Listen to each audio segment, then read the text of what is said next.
Hello, this is Josh Burnett, the writer and director of Mice and Boys. Right now, about to present you guys with a little bit of our pre-production, which is one of our table reads that we put together. This was right in the heart of COVID, so we did not have the option to, really be able to get some in-person dialogue and rehearsals going. But luckily things like Zoom exist, and uh, we were able to do these. I think four times, maybe five, something like that. Um, this this one that I'm about to show you just so happens to be the one that I don't think has any type of technical issues. uh, so the deal was is that once we reached the 1,000 views on of Mice and Boys, that we would start releasing this type of stuff. So uh, that goal has been reached, and here we are. So thank you for watching and sharing and liking, and all the feedback that we have got, and it has been greatly appreciated. Just inspires me to keep writing and keep making these things. So thank you. I guess all that aside, and without further ado, I'm gonna go ahead and press play and let you guys see what was going on before we actually started filming. So here it is. Question. I don't need to do.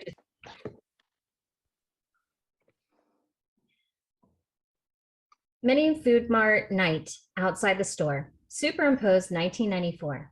A car pulls into the store parking lot. It finds a spot close to the entrance. A woman, Rena, gets out of the car and goes in the store. We move out and see another vehicle is parked also. Inside the store, we close in on the woman. She stands in front of the beverage coolers, her purse on her arm. She continues to look over the choices. We move in behind her. We're with someone else as they walk up. She sighs as her search continues. A young man, Roman, comes alongside her. They look at each other. The woman smiles with a flirtatious eye. The young man is uneasy. He breaks the eye contact as he opens the cooler and grabs the soda can. Well, you made that look easy. I already knew what I was looking for. He closes the cooler and takes a step back. The woman opens the cooler. She grabs the same drink as he did. I don't like to settle, but I've always liked these. She opens the can and looks at the young man with lust. She maintains eye contact as she brings the can to her lips. She drinks right in the store. The young man's discomfort grows. I've never seen you around here before. No, I'm from California. I figured the boys from around here aren't as shy or as cute. The young man finds confidence as his nervous demeanor falls. You really don't know who I am, do you? The discomfort shifts to the woman. No. Should I? The young man hangs his head and lets out a breath, his frustration apparent. Take a real good look. The woman looks at the young man. A few seconds later, I'm sorry. It's me, Mom. It's your son. the woman's eyebrows arise, a look of disbelief. She regains herself as she goes to touch the young man's face with an open palm. The young man shows some relief. He offers an emotional smile in return to the woman's gesture. The woman stops herself from touching the man or finishing his name. The open palm now a shaky, closed fist as she moves her hand away from him. The frustration has moved to her.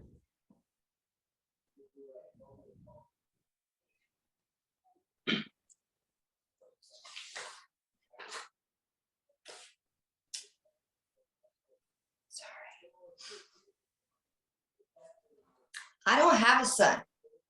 The young man's face crinkles with confusion. Huh? The woman turns away from him. She goes to walk away. Wait, Mom. The woman stops. Don't you call me that. I've moved on. The young man's emotions begin to get the better of him. The woman's eyes show rage. Like I told your piece of shit father, that part of my life is over, dead and buried. I have my own family now, and that will never include you. She holds a stare while the young man regains his composure. Now, you stay the hell away from me. The young man slowly nods. The woman walks away in a hurry. The young man stands in place, a psychotic rage in his eyes. Okay, Mom. Cheap motel day. Rena's car pulls into a motel with a grungy look. She finds a parking spot and gets out. We see her go up the motel stairs. She goes to a door on the second floor and knocks. The door opens. The man on the inside is happy to see her. We move out and find Roman from the store as he watches her. Hidden to her view, he records everything on an old shoulder camcorder. He pulls the camera away from his face. The Loomis house, night. Outside the house. Superimposed 1 month later.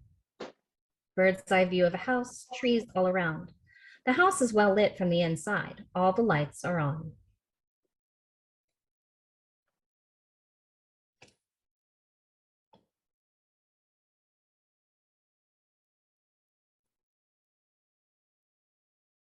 Inside the house, William's room.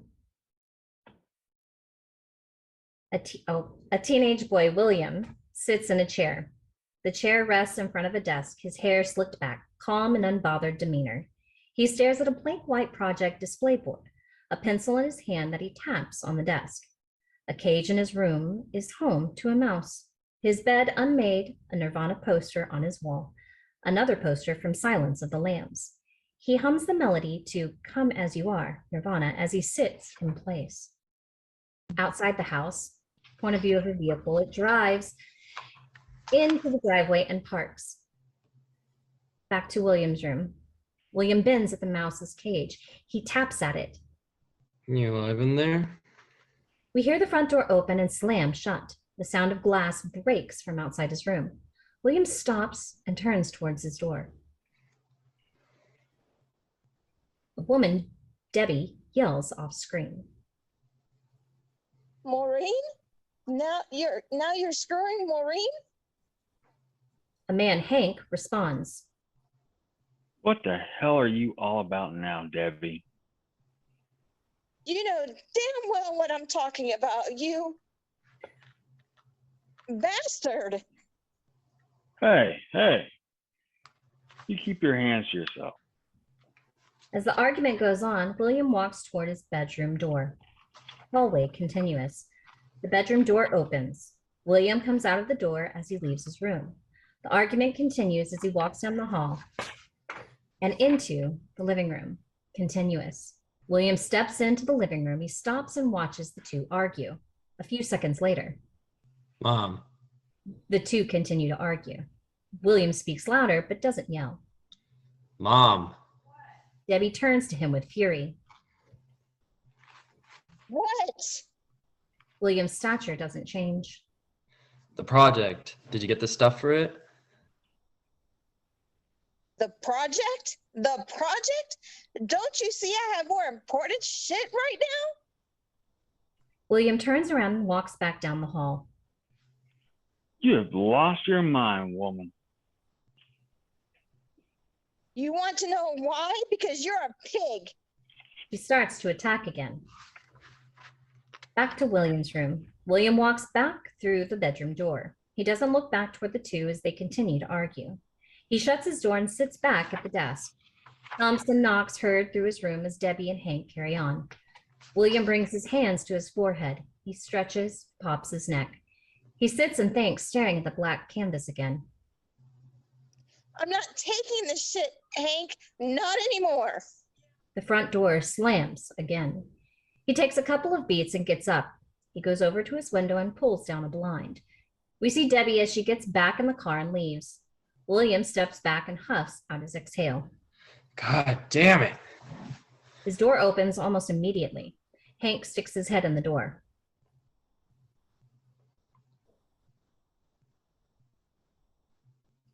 Mute.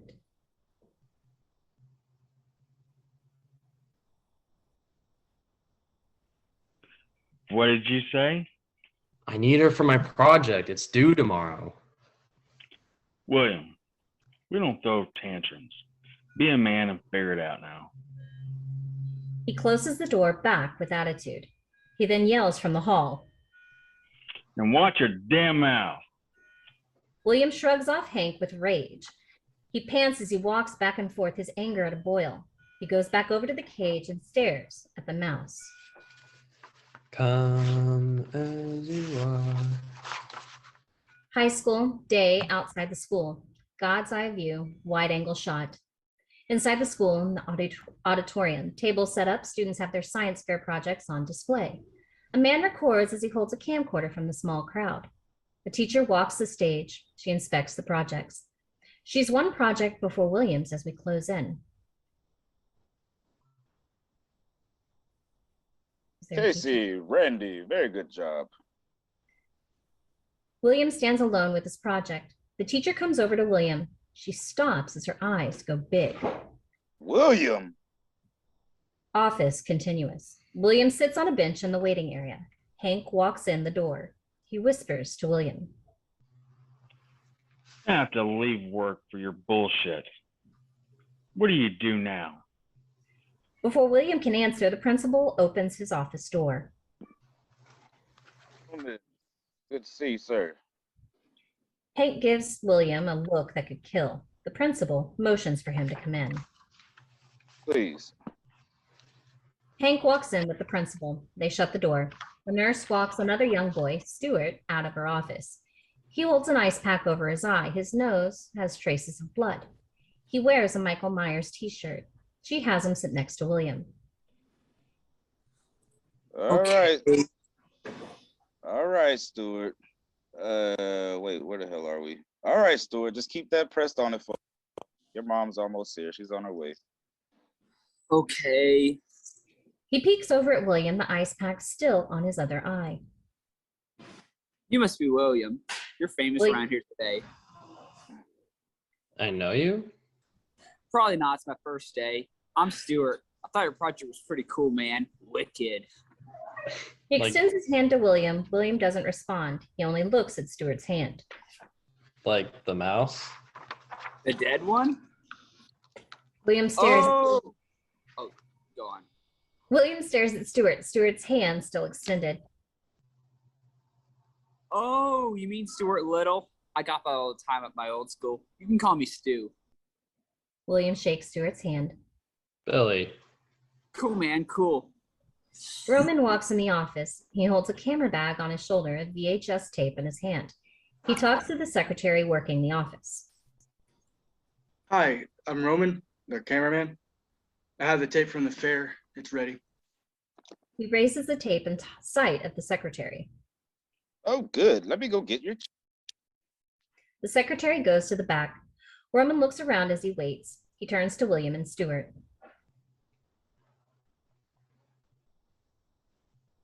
So he's in there probably feeding your dad all kinds of shit, man. Probably. I'd rather him here than my mom.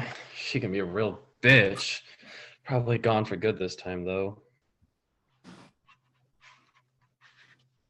Well, you got some anger there, kid. The boys stop and look at Roman. What's it to you? Roman smiles. I know a thing about anger. I know a thing or two about anger. It's everything to me. Roman steps over to the boys. The key is knowing how to aim it, where to aim it, and when to aim it. That way, the why can be many things. Stuart lowers his ice pack. William has a look of interest. Tell me then, cameraman. How do you aim it? Roman drops the bag from his shoulder. He goes down to one knee and opens the bag. He reaches in and slowly pulls out the Ghostface mask from screen. The boys look at the mask. Aim it with this. William smirks. Black screen superimpose. How Roman met Billy. End of episode 1. Episode 2, high school football field. A meeting of the minds. Roman and William sit in the stands at the school football field. They sit at the very top. They have a view of Stuart. He talks to a blonde girl far away from them at the bottom of the stands. Your buddy's a sucker for the babes. You must like a challenge. He's not getting too far with Casey. Girls aren't hard. You just make them think you love them. Sounds like my dad's philosophy. Roman smirks. That why your mom took off? Dad's set in his ways. Boys will be boys. You like horror? You know, scary movies? William looks at Roman. Who am I kidding? Of course you do. I liked your project. Didn't bode well with the old man. Probably not a horror fan.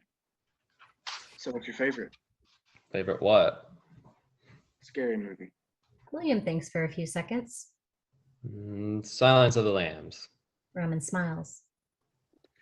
You got some good taste. What made you take that one? William shrugs. I don't know. I like the story, I guess. Roman starts to speak in admiration. I think Lecter works because he's not supernatural. Not like Pinhead or Krueger. He can be anybody. Any one of us. You, me, even him. Just a Emotions regular stir. guy. Just a regular guy. He does what he does with no motivation. So calm and relaxed. Makes him invisible. You can't see him coming. What do you think about the angel scene? The part where he kills the cops? Yeah. The cops he disemboweled and hung from the cell. What? Roman smiles again. The one he gutted. Yeah, that was brutal. I choreographed that scene. And a few others. William has a look of surprise and interest. You're kidding. My dad's a producer in LA. I've been on a lot of horror sets. One day, kid. One day I'll make my own movie. So what the hell are you doing out here? Looking for a plot? I was looking for my mom. Not like you are now. William nods, his eyes locked on Roman. Did you find her? Roman flashes back to Rena's words. No. She's dead. A brunette girl, Sydney, walks on the stands, her hand across her eyebrows as if to block the sun. She looks for someone as she scans over the stands. Roman notices her. I got something for you. Roman lifts his leg he sat on a VHS tape. He grabs and holds it in front of William. What's that for? Closure. Or an opening. William slowly takes the tape from Roman. Roman looks back to Sydney. You have a girlfriend, Billy? William looks back up to Roman. He nods at Sydney. Sydney stops looking around. She leaves the stands. William and Roman both watch her leave. Roman smiles at William. Rena's house evening. Rena stands at the counter. Home alone, she talks on the phone. Wow, Kate. I'm so happy for you. What's your name? She listens. Jill? She listens. Aw, that's pretty.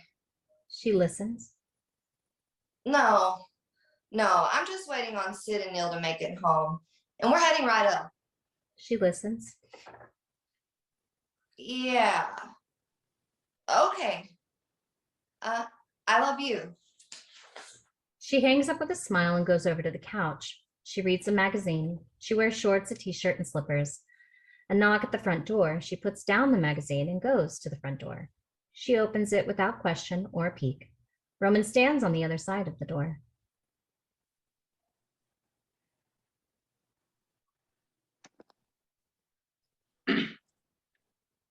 Mom, I know Stop.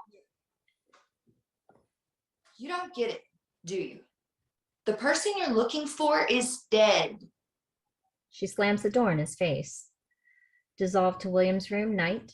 William sits at his desk. The tape sits in front of him. He yells.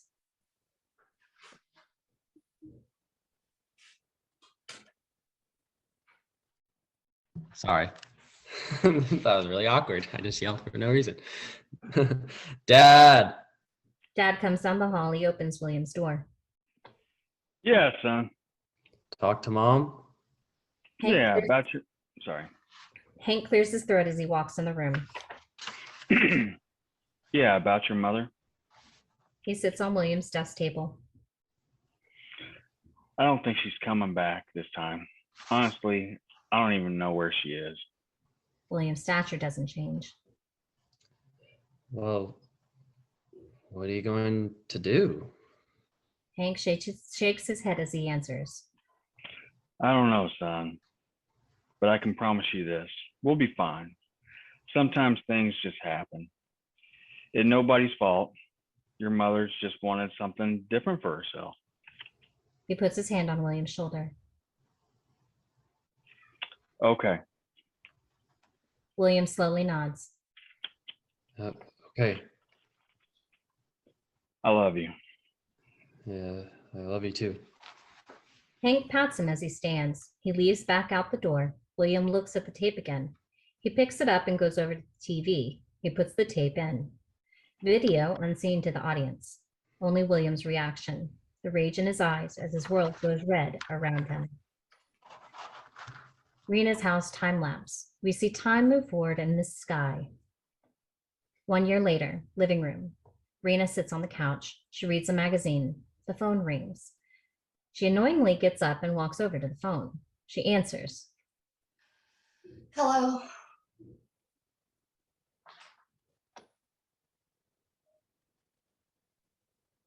Hello. Hello? Black screen, end of part 2. Part 3. Superimpose the death of her. Rena's house, outside the door.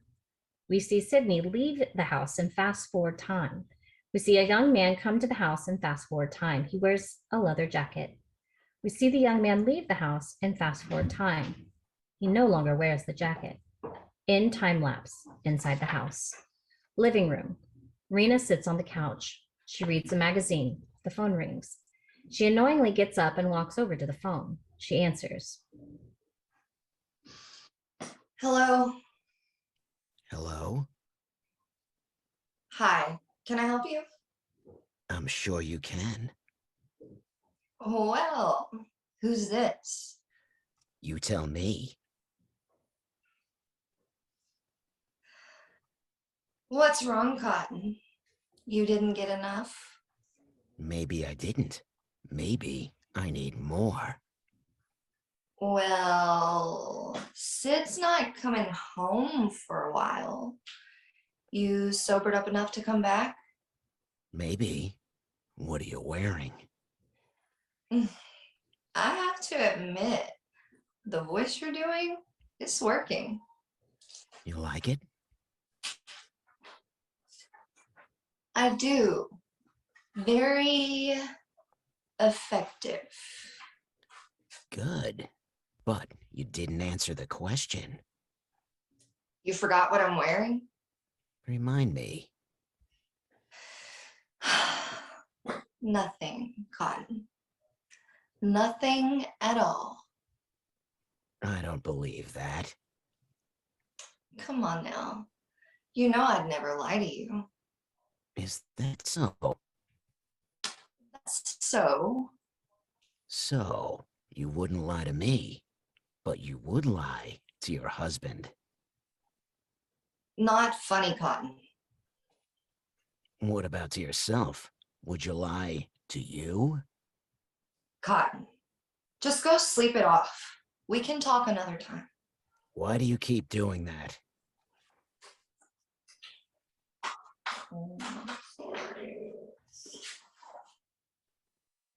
Doing what? You called me with your drunk ass. Why do you keep calling me Cotton? Neil? No. Okay then, what should I call you? Who is this? The question isn't who am I. The question is, who are you? Maureen? Or do you prefer Rena Reynolds? Who the fuck is this? And how do you know? You raise your voice at me again, and I'll field dress you like a dovetail. Right through that white shirt you're wearing. Now, since we have all that cleared up, Who is this? And what do you want? what I want is simple. I want to play a game. A game?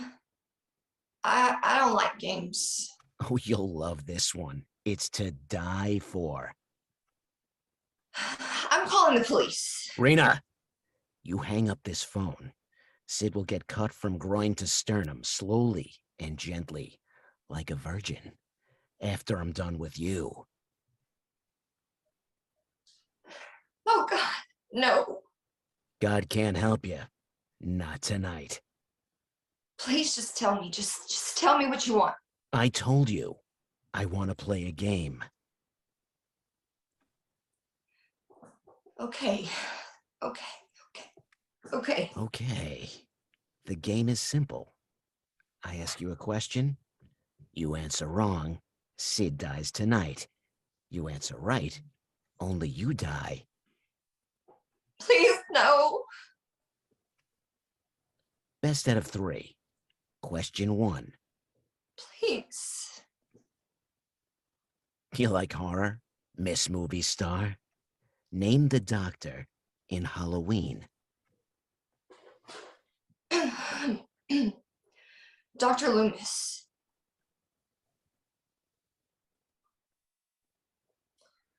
Hello? See? That wasn't so bad. Please don't do this. I'll give you whatever you want. You don't have enough, bitch. Please.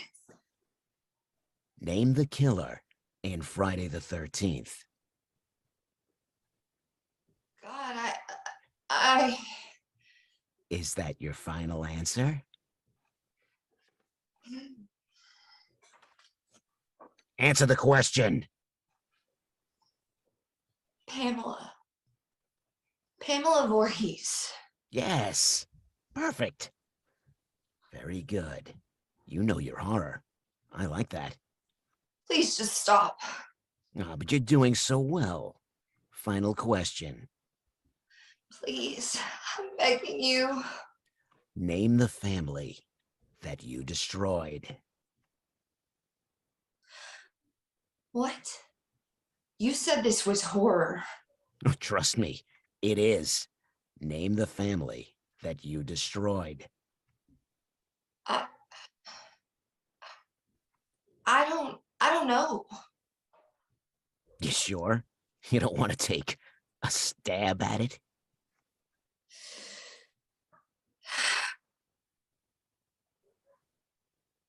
Last chance, Maureen.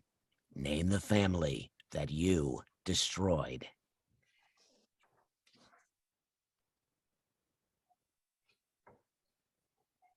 The Loomis family. 3 for 3. The caller hangs up. She slowly pulls the dial tone from her ear. Moments later, the sound of a knife scrapes on the drywall behind her. She slowly turns around. The Ghostface killer stands, a knife in hand. He charges toward her. She doesn't scream. Black screen.